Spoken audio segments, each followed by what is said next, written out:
ಬರ್ಗೂರು ಅಮಾವಾಸ್ಯೆ ಸೇರಿದ ಲಕ್ಷ್ಮೀ ದೇವರು ಇವತ್ತು ನಾವು ಜಾತ್ರೆಯನ್ನು ಮಡ್ಲಕ್ಕಿ ಕಟ್ಟಡ ಮೂಲಕ ಚಾಲನೆ ಮಾಡ್ತಾ ಇದ್ವಿ. ಇಷ್ಟೇಳಿ ನಾನು ಮಾತು ಸಮಸ್ತ ಬರ್ಗೂರು ಅಮಾವಾಸ್ಯೆ ಸೇರಿರ್ತಕ್ಕಂಥ ಅಳವಂಗಾರ ಕುಲದ ಕುನಿಕೆರೆ ಆಂಜನೇಯ ಸ್ವಾಮಿ ಒಕ್ಕಲಿನ ನಾವೆಲ್ಲ ಕುಲನಹಳ್ಳಿ ಗುಡಿಕಟ್ಟಿನವ್ರು ಸೇರ್ತಕ್ಕಂಥವ್ರು ಪ್ರತಿ ವರ್ಷನೂ ಆಚರಿಸಿದಂಗೆ ಈ ವರ್ಷನೂ ಸಹ ನಾವು ಈ ಇವತ್ತಿನಿಂದ ಏನು ಇದು ಮಡ್ಲಕ್ಕಿ ಕಟ್ಟ ಕಾರ್ಯಕ್ರಮ ಇಟ್ಕೊಂಡಿದ್ವಿ. ಈ ದಿನದಿಂದ ಪ್ರಾರಂಭವಾಗಿ ನಾಳೆ ಕಲಗನಹಳ್ಳಿ ಕೆರೆಯಲ್ಲಿ ಜಲದಿ ಉತ್ಸವ ಇರುತ್ತೆ. ಅದಾದ್ಮೇಲೆ ಶ್ರೀ ಕಲಗನಹಳ್ಳಿ ಗ್ರಾಮದಲ್ಲಿ ಶ್ರೀರಾಮ ರಥೋತ್ಸವ ಮತ್ತು ಇನ್ನು ಬೇರೆ ಇತ್ಯಾದಿ ಕಾರ್ಯಕ್ರಮಗಳಿರ್ತವೆ.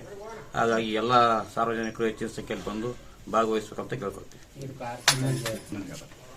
ಶ್ರೀ ಬರ್ಗೂರು ಗುಡಿಕಟ್ಟಿಗೆ ಸೇರಿದ ಬರ್ಗೂರು ಅಮಾವಾಸ್ಯೆ ಜಲ್ದಿ ಮಹೋತ್ಸವ ಜಾತ್ರೆ ಮಹೋತ್ಸವ ಪ್ರಾರಂಭಗೊಂಡು ನಾಳೆಯಿಂದ ಅನೇಕ ಕಾರ್ಯಕ್ರಮಗಳ ಮುಕ್ತಾಯದಿಂದ ಆರತಿ ಮುಖಾಂತರವಾಗಿ ಮುಕ್ತಾಯಗೊಂಡು ಇದೇ ದೇವರನ್ನು ಕಲಗನಹಳ್ಳಿ ಗ್ರಾಮಕ್ಕೆ ಕರ್ಕೊಂಡೋಗಿ ಪ್ರತಿ ವರ್ಷದಂತೆ ಕಾರ್ಯನಿರ್ವಹಿಸಲು ಯಶಸ್ವಿಗೊಳಿಸಲು ಎಲ್ಲ ಸಹಕಾರದೊಂದಿಗೆ ಪ್ರತಿ ವರ್ಷವೂ ಇದೇ ರೀತಿಯಾಗಿ ವಿಜೃಂಭಣೆಯಿಂದ ನಡೀತಾ ಇದೆ. ಮುಂದೆನೂ ಇದೇ ರೀತಿ ವಿಜೃಂಭಣೆಯಿಂದ ನಡ್ಕೊಂಡು ಹೋಗ್ಲಿ ಅಂತ ನಾವು ದೇವರ ಅನುಗ್ರಹದಿಂದ ಕೇಳಿಕೊಳ್ತಾ ಇದ್ದೀವಿ.